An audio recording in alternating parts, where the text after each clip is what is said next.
Welcome to the Zono Sports Show, where you know Zonos. Halloween was last week. Spooky nightmares for Dave Roberts, manager of the Los Angeles Dodgers. Houston Astros beat the Dodgers 5-1 in Game 7 of the World Series. The city of Houston needed this. We know what happened with Hurricane Harvey. We understand that the community's going through a lot down there. So this was big for the Astros to take home the World Series trophy just last Wednesday. I will say, Dave Roberts, the reason why I say he could be having spooky nightmares, Yu Darvish went out and got busted over the head in the first couple of innings against the Astros in Game 7. And maybe you wonder, does he think, I should have potentially put Clayton Kershaw in first to start that game off, just to kind of get control of that lineup, because we all know the Astros have plenty of hitters.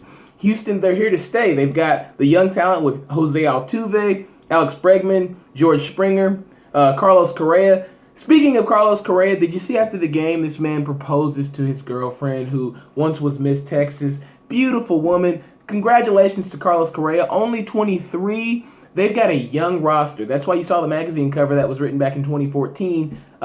Your Astros, you may be looking at the 2017 World Series champions. Is ESPN the magazine? Are they psychic? I don't know.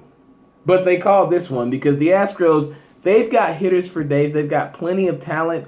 I just really wish that Dave Roberts would have put Kershaw in sooner, because maybe this game would have been a little bit more competitive. I know I was spoiled from last year's Game 7 between the Cubs and the Indians, because I felt as though that we would have a much better game, much more competitive game. Something like the Game 5 performance where we saw the 13-12. I want to say that's what the score was. I certainly, I don't know. I was just kind of confused by the blowout, because this series had been so competitive throughout. However, your Astros are the World Series champions, and look out for next year, because they've got everybody coming back. They've got everybody under contract, and I hope they pay everybody, because this team could be similar to the Golden State Warriors and their domination that is taking place in the NBA. This team's young, like the Warriors were young when they had Klay Thompson and Steph Curry early on, so look out for Houston. Now, the sad news was the next day the celebration was cut short because Deshaun Watson tore his right ACL in practice. Now, they say it was in practice, but I saw a clip that was shown on TV where Frank Clark jumps over an offensive tackle and falls into Deshaun's right leg in the game against the Seahawks last Sunday, so maybe that could have caused some instability. However, by losing Deshaun Watson and you're the Texans, you lose a magic element, and it's hard to bring back those intangibles when you talk about not only skills, but being a leader. You have somebody that people can look forward to. They believe in his abilities as a football player. So where do the Texans go from here? They had a chance to take control of the division and actually tie it up for first place. They were not able to do that, lost to the Colts on Sunday. It's clear to see that Tom Savage is just not the guy for that offense, but he's doing his best. Bill O'Brien did talk with management about potentially bringing in Colin Kaepernick. We'll see if anything comes of that. However, the Texans, just a sad, sad day for the organization and the city to lose Deshaun Watson. They say it'll take him about 8 to 9 months to recover from this. The last ACL, it took him about 5, so they're hoping that's the case. But Deshaun Watson, bro, you'll be a star, so just hang in there, get well soon, and come back and ball out. A.J. Green and Jalen Ramsey got a Royal Rumble going on Sunday. Jacksonville played the Bengals, blew them out 23-7. Now, some say Green may have went out of character. I think it was out of character because we've never seen A.J. Green get that salty where he grabs a guy by his neck and hits him with a DDT and choke slams him and does something like that. Big brawl in Jacksonville, but he's probably frustrated with the way the Bengals season has gone thus far. It's the halfway point. They're 3-5. They're probably not going to make the playoffs. Andy Dalton is playing like crap this year. Why is Marvin Lewis still the head coach? I'm not for just calling anybody to get fired, but I'm asking the question. Why is he still the head coach of the Cincinnati Bengals after all these mediocre seasons? I don't know. Makes no sense to me. A.J. Green showing the frustration. I mean, it's okay. I like to see this coming from a star athlete because people look at this guy and they say, hey, if A.J. Green's feeling like that, then maybe I should be upset about the way the season's going. So shout out to A.J. Green for getting that done. As far as pumping his teammates up. Now, I'm not advocating the choke slam or anything like that, but the intensity, just being frustrated, the yelling after all that happened. I mean, fights are going to happen. They happen in hockey. They happen in baseball. Of course they're going to happen in football. Hey, it happened in basketball, too. We saw Draymond Green and Bradley Beal a couple weeks ago. So, they'll get over it. Neither player was suspended, though. That's one thing I do like. Now, the Saints are blazing in the Bayou, 30-10 win over the Buccaneers. 6 straight wins puts them in the hunt for the playoffs and a Super Bowl appearance, because it's starting to look like the Saints, the Rams, and who else? Who else am I looking for? The Saints, the Rams, and the Eagles are 3 teams in the NFC who clearly are heads above everyone else. You got to trust in Alvin Kamara. I told you last year, after the Texas A&M game, when Tennessee went to the double overtime and we saw Alvin Kamara in the backfield as well as on the edge catching passes, that he would someday be an NFL superstar, and if he's healthy, a Hall of Famer. I called that last year. Make sure you keep up with Zoe Knows. Now, Mike Evans, he was suspended 1 game for his blindside hit on Marshawn Lattimore. We saw Jameis Winston poking Lattimore in the back of the helmet, and Lattimore pushes Winston, and then Mike Evans comes out of nowhere and bang, hits Lattimore, and then a fight ensues. Jameis Winston, you basically got you guys' best receiver suspended, and you can't play because you want to be an antagonizing individual on the sideline who ain't even in the game. So, what do the Bucs do from here? They've basically thrown the towel in on their season because Jameis Winston, he's on ice for a few weeks because of that sore shoulder. And Ryan Clark actually came out yesterday and called him terrible, which, I thought was a bit harsh because I don't think Jameis Winston's terrible. So slow your roll, Ryan Clark. However, it's just not looking good in Tampa Bay. And at some point, hopefully they can wrangle all this together, but I don't think it'll be anytime soon. The Rams blew out the Giants 51-17. Sean McVay, Coach of the Year. He's got Jared Goff and those boys playing good. Todd Gurley running the rock. The Rams are playing a little defense. 51-17. Never, ever did I ever think I was going to see this from the Rams. Ben McAdoo could be out of a job soon. Giants are 1-7. Eli Manning doesn't look like Super Bowl Eli Manning. I don't see any second half comebacks. They're 1-7, like I said. Davis Webb, get ready. He's the rookie they got from Texas Tech. Get ready. Eagles bust the Broncos 51-23. Pennsylvania mania is real. My Super Bowl pick was the Eagles as of a couple weeks ago, mainly after the Dutch Destroyer story, because they've got so many extrinsic things that are motivating that organization and motivating Carson Wentz. So I think that will play a factor. Alshon Jeffrey, Nelson Aguilar, they're playing like stars on the edge at wide receiver. And then Jay Ajayi was added last week in a trade with the Dolphins. You take him, LeGarrette Blount, Smallwood, you put all the Corey Clement, that backfield is stacked. 1 running back gets hurt, you got 3 more. 2 get hurt, you still got 2. This team is very deep. And the thing with a team that plays defense and it's deep, they're hard to beat. Cowboys wrangle up the Chiefs. Dak, 21 of 33, 249 yards passing, 2 TDs. Ezekiel Elliott, 27 carries, 93 yards, 1 TD. He should be playing Sunday. He's probably going to appeal this again. He's adamant that he's not an abuser, so I don't blame the man. Keep fighting if that's how you feel. Now, Alex Smith, sooner or later he was going to throw a pick. Threw his first one this weekend against the Cowboys. They got turnovers against a man who hasn't thrown any, so of course that's a recipe to success, and you're probably going to win. So shout out to the Cowboys for the big win.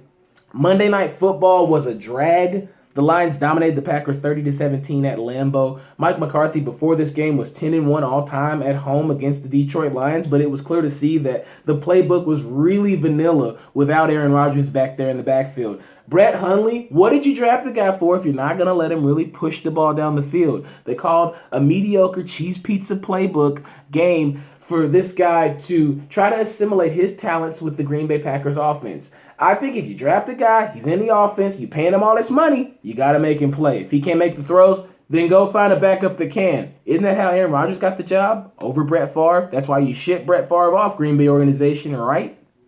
So, yeah. But Matthew Stafford, he's definitely shown that he's worth the money with all the clutch passes last night to Marvin Jones. So look out for the Lions. They're tied up for first in the NFC North.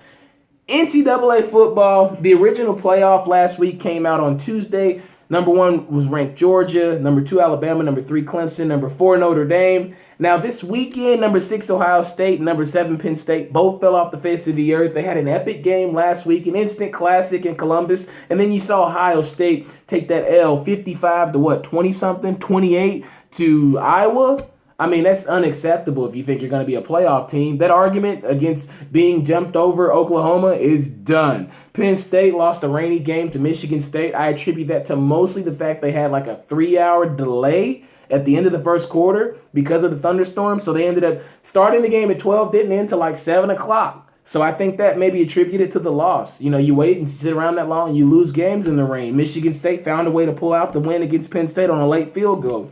Clemson outlasted NC State. So they are still in the hunt for a college football playoff appearance, a second or third in a row, I want to say. And then Miami, they got the signature win that they needed versus Virginia Tech, 28-10. That was at home. Now, the thing I love about this Miami team right now is they have the turnover chain. I love the turnover chain. The turnover chain goes out to the player who gets a turnover, the most recent turnover. They get to walk around on the sideline with it. I love the fact that this defensive coordinator got this for his players because there's a lot of crime that goes on to buy things like nice shoes, nice clothes, nice chains, and kids in college want to be able to wear nice things. So how great is it for this guy to go out and get some actual Cuban links made and put a University of Miami medallion on there or charm and have these kids walk around and celebrate wearing the chain saying, hey, you don't got to go out and do things bad to try to buy nice things. You go get a turnover and you can wear a nice thing. So I really like the premise behind this turnover chain. LSU kept it close, but Bama got it done. It was 24-10. Coach O got those guys playing well. I really like this LSU team for years to come. They just got to get some fresh young talent in there. And then Bedlam. Oklahoma wins a shootout in Stillwater, 62-55 on Saturday night. Mayfield for Heisman. This man probably could lock it up if he continues to play well. They've got TCU at home this week. He got some separation, going 24 for 36, passing 598 yards, basically 600. 5 TDs and 2 picks. Less worries about Ohio State, too. Baker, you got to win the rest of your games, though, if you want to sniff that college football playoff. You got to keep playing, sir. I'm not okay with this. I'm not going to settle and just say Oklahoma's one of the best teams in the nation. You have to win the game down the stretch if you want to play in January. Now, NBA-wise, Friday night was lit. We had a game that was pumped up, Washington Wizards versus the Cleveland Cavaliers. Cleveland comes into Washington. You got Bradley Beal and John Wall writing checks they could not cash. LeBron dropped 57 on John Wall and the Wiz. Made him look like a mouse in the house every time John Wall was in the post. John Wall actually got hurt in this game. Hurt his shoulder, didn't play the next game. But LeBron showed why he's been the cream of the crop in the East, okay?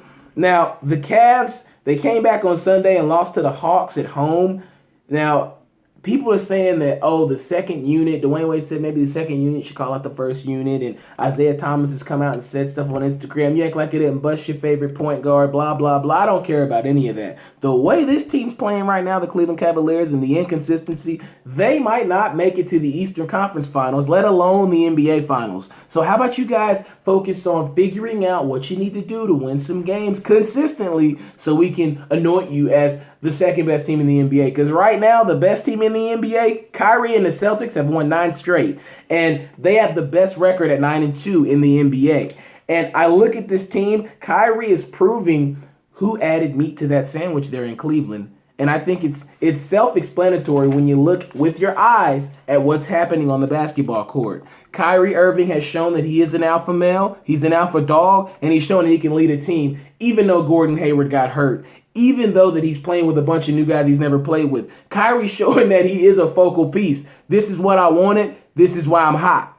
Plain and simple. College hoops starts up Friday. ESPN named Miles Bridges, a sophomore at Michigan State, true sophomore, preseason player of the year, could be the #1 draft pick next year. Some people are saying Michael Porter Jr., but I've never really seen him play like that. Seen a couple high school all-star showcases and saw a few highlights of an exhibition game against Kansas, but I'm not going to call him out because so much stuff can happen with these freshmen.